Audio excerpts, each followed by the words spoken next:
Flashback to 1982. There was a bad recession that had engulfed the U.S. economy, and cars were shrinking faster than the value of the dollar at the time. Horsepower had taken a mighty tumble since the early 1970s. By 1982, ratings were pretty paltry, with 120 to 140 horsepower V8s being the norm. It indeed is a great paradox that 1982 would also be a time when the seeds were beginning to be sown for a new horsepower war and an economic boom. Ford almost destroyed the Mustang in the 1970s. Ford sacrificed its popular 2+2 pony car for the sake of sales with the introduction of the 1974 Mustang II.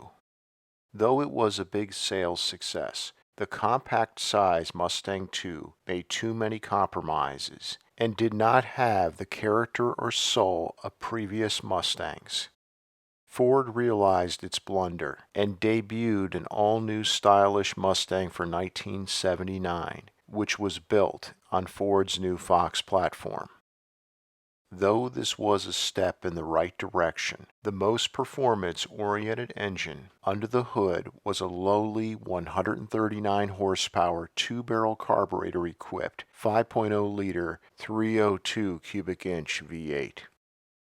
Things got worse for the Mustang in 1980 and 1981, when the only V8 offered was a two-barrel carburetor-equipped 4.2-liter 255 cubic inch V8, which had a power rating of 115 to 120 horsepower. This all changed in 1982. Ford finally decided to get serious and return the Mustang to its performance roots by reviving the Mustang GT model, which had been on hiatus for a long time. It cannot be emphasized enough how important the return of the Mustang GT was back in 1982, and how its impact is still felt today.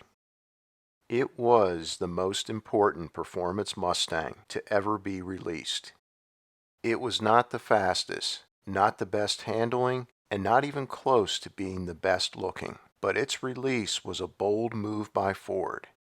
And if Ford had not released the 1982 Mustang GT, the net effect would have probably been the production end to all-American rear-wheel drive V8-powered pony cars sometime in the 1980s. The 1982 Mustang GT was standard with a two-barrel carburetor-equipped 5.0-liter HO V8. It was factory rated at 157 horsepower and 240 pound-feet of torque, and was mandatory with a Borg-Warner S-Rod 4-speed manual transmission. Fourth gear was an overdrive gear for improved fuel economy. By today's standards, this may seem like a small amount of horsepower. Back in 1982, it was a lot of horsepower. The Mustang GT's 5.0-liter HO V8 produced around 20% more horsepower than Ford's standard 5.0-liter V8 back in 1982. Combining engine output with its light curb weight of only 2,820 pounds, the 1982 Mustang GT went 0 to 60 miles per hour in 8.1 seconds and the quarter mile in 16.2 seconds. These performance times made it America's fastest pony car for the 1982 model year, and it was only slightly slower than America's fastest accelerating car for 1982, the Chevrolet Corvette, which went 0 to 60 miles per hour in the same 8.1 seconds and the quarter mile in a slightly quicker 15.9 seconds. For 1982, when the 3-speed automatic was ordered, the Mustang GT was equipped with the anemic 120 horsepower 4.2-liter V8. Fortunately, most buyers passed on the automatic transmission option. As a strange twist, for just the 1982 model year, for the Canadian market, the Mustang GT was available with any of the 4 1982 Mustang's available engines. Ford had begun to move the Mustang in a new direction back in 1979 with the turbo 2.3-liter four-cylinder option. By the 1986 model year, this engine with an intercooler in the Mustang SVO produced 200 horsepower and was a very fast car. Ironically, it had the same horsepower rating as the 5.0-liter HO V8 powered 1986 Mustang GT. The Mustang SVO didn't return for the 1987 model year, since performance Mustang buyers overwhelmingly preferred for the 1986 model year the V8-powered Mustang GT. For each Mustang SVO sold for the 1986 model year, Ford sold 15 Mustang GTs. Ford had originally planned on moving the Mustang platform to front-wheel drive before the end of the 1980s decade, which would have meant the demise of the V8-powered Mustang. The plan was canceled due to the tremendous popularity of the Mustang GT during the 1980s.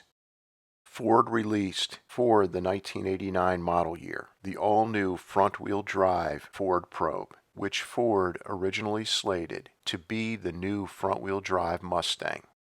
The Probe only lasted a little less than a decade in production, while the rear-wheel drive V8-powered Mustang GT is still in production, and it still has a 5.0-liter V8 under the hood. However, it's no longer a traditional pushrod V8, but Ford's Coyote V8, which has dual overhead cams, 32 valves, and is rated at 460 horsepower. GM also planned to move to a new front-wheel drive platform by the end of the 1980s decade. Its two Mustang competitors, the Chevrolet Camaro and Pontiac Firebird. GM also decided not to go this route. However, had Ford gone this route with the Mustang, GM would have surely done the same, which would have ended production of the American V8-powered rear-wheel drive pony car, which still thrives today. This is why the 1982 Mustang GT was so important. It turned the tide and created a renewed interest in rear-wheel drive V8-powered American pony cars. Thank you so much for your support of this channel. Please subscribe, since your support is the reason this channel is a success. And please make sure to click on the bell icon so that you never miss a new video release.